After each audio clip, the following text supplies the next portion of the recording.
Can you introduce yourself and tell us about your extraordinary birth?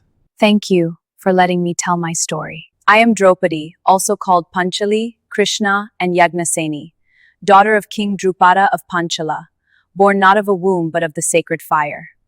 I rose fully formed from the yajna flames, dark complexioned with lotus-like eyes, fragrant and adorned, as the prophecy rang out that I would bring destruction to the Kauravas. My father sought a son to slay his foe Drona, yet destiny gave him me as well, the instrument of Dharma's reckoning.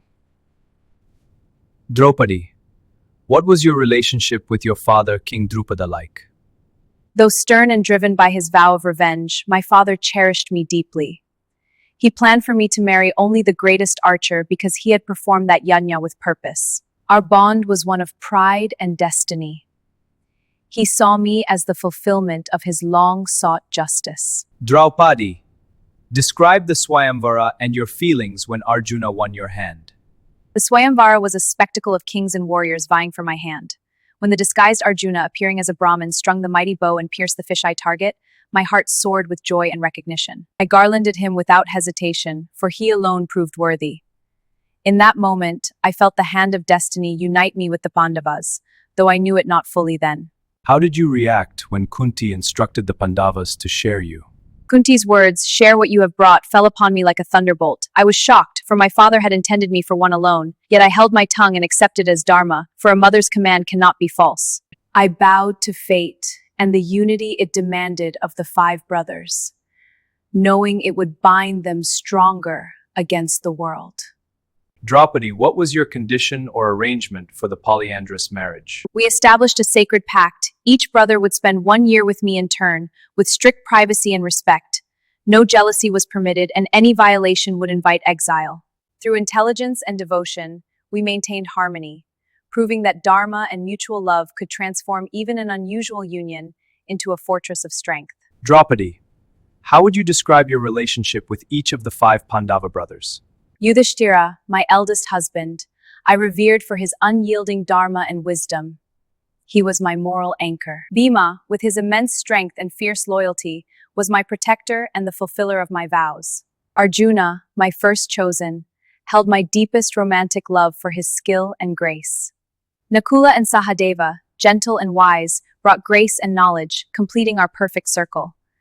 I loved them all equally in duty, yet each uniquely in my heart. What are your thoughts and feelings towards your mother-in-law, Kunti Devi? Kunti Devi is the very embodiment of strength, sacrifice, and wisdom, a true mother to me in every sense. I obeyed her command without question, for she had endured far greater trials. She guided us through exile and hardship with quiet fortitude. I hold her in the highest reverence, her blessings were my shield, and her example taught me how a woman upholds Dharma even when the world crumbles. Draupadi, how did becoming a mother to the 5 Upapandavas change you as a person? Motherhood awakened a profound tenderness and purpose within my fiery spirit. Bearing Pratavindya for Yudhisthira, Sutasoma Bhima, and a deeper resolve to secure their future as heirs. Yet exile separated us, and the war's grief hardened me further into acceptance of destiny's wheel. I became more empathetic, yet my core remained the same, a mother who would move mountains for justice. Draupadi, tell us about your sons, their names, personalities if known, and the joy they brought. My sons were the Upapandavas, brave warriors each. Pratavindya mirrored his father's righteousness, Sutasama his uncle's mice, and Shrutasena Sahadeva's wisdom. They brought me unmatched joy in Indraprastha, their laughter echoing through the palace. I raised them with tales of Dharma and heroism until cruel fate took them in Ashwatthama's night slaughter. Draupadi, you faced many hardships. Were there specific unfulfilled promises or broken trusts from your husbands or others that pained you deeply? My father's implicit promise that I would wed only the greatest archer was set aside by destiny. Far deeper was the broken trust when my husbands, bound by Dharma, could not protect me in the Kuru assembly after I was staked and dragged. The elders, Bhishma and Drona, who had vowed to uphold justice, sat silent while my honor was violated. Those unfulfilled promises of protection and righteousness cut deepest, fueling my unyielding demand for justice. Draupadi, recount the events of the dice game and your humiliation in the Kuru assembly. How did you feel? That accursed game saw Yudhisthira lose everything, including me. Dushasana dragged me by my hair into the hall while I was in my monthly course. I questioned them all. How could a free woman be wagered? The elders remained mute. I felt outrage, shame, and a blazing fire of injustice. Only Krishna's infinite grace saved my modesty as the sari grew endless. In that moment, my soul vowed never to forgive the Kauravas. Lord Krishna is your eternal friend. How did he support you during your trials? Krishna is my Saka, my eternal protector and guide. When I cried out in despair in the assembly, he answered instantly, weaving an endless sari to shield my dignity. Throughout exile and war, his counsel and divine presence sustained me.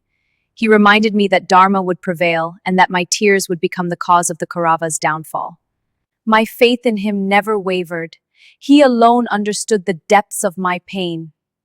Draupadi, during the years of exile in the forest and incognito in Virata's kingdom, what role did you play and what challenges did you endure? In the forest, I served my husbands with devotion, sharing their austerities and urging patience when grief overwhelmed them. In Virata's court, I lived as Sairandri, the maid, enduring Kichaka's vile advances. I maintained my dignity through intelligence and called upon Bhima to slay the monster. Those years tested every fiber of my resilience, yet they forged our unity for the final war. Draupadi, what is your view on Karna, especially regarding the swayamvara incident? At the swayamvara, I rejected Karna, calling him a Sutaputra unfit for a princess. A harsh word born of the moment. Later I learned his true birth. Yet his alliance with Duryodhana and his cruel words in the assembly made forgiveness impossible. He chose adharma. His insults to me and the Pandavas sealed his fate. I regret only that bitterness clouded truth, but justice demanded his end. Draupadi, you are known for your sharp intellect and eloquence. Did you often advise your husbands on dharma and politics? Indeed. In exile in Indraprastha, I often reminded Yudhisthira of true dharma when compassion threatened justice. I questioned him sharply when he chose peace over rightful vengeance. My words were fire, urging strength and reminding them of their kshatriya duty. They heeded me, for I spoke not from anger alone, but from the wisdom born of suffering. Draupadi, how did you maintain harmony in a household with 5 husbands? Through strict adherence to our pact, equal devotion, and wise counsel. I never favored one openly, trees tension in his ear. I served them as a devoted wife while ruling the inner palace with intelligence. Love, respect, and dharma kept jealousy at bay. A lesson that even an extraordinary marriage can flourish when rooted in righteousness. Draupadi, what is your view on the concept of dharma, having witnessed both its upholding and violation? Dharma is the very foundation of existence, yet men twist it to suit their greed. In the assembly, I saw great warriors abandon it when a woman was shamed. True Dharma protects the weak, upholds truth, and demands courage. Krishna taught me that even when Dharma seems defeated, it ultimately triumphs.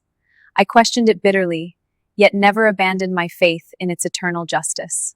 After the Great War and the loss of your sons to Ashwatthama, how did you cope with becoming the queen yet grieving as a mother? Victory tasted of ash.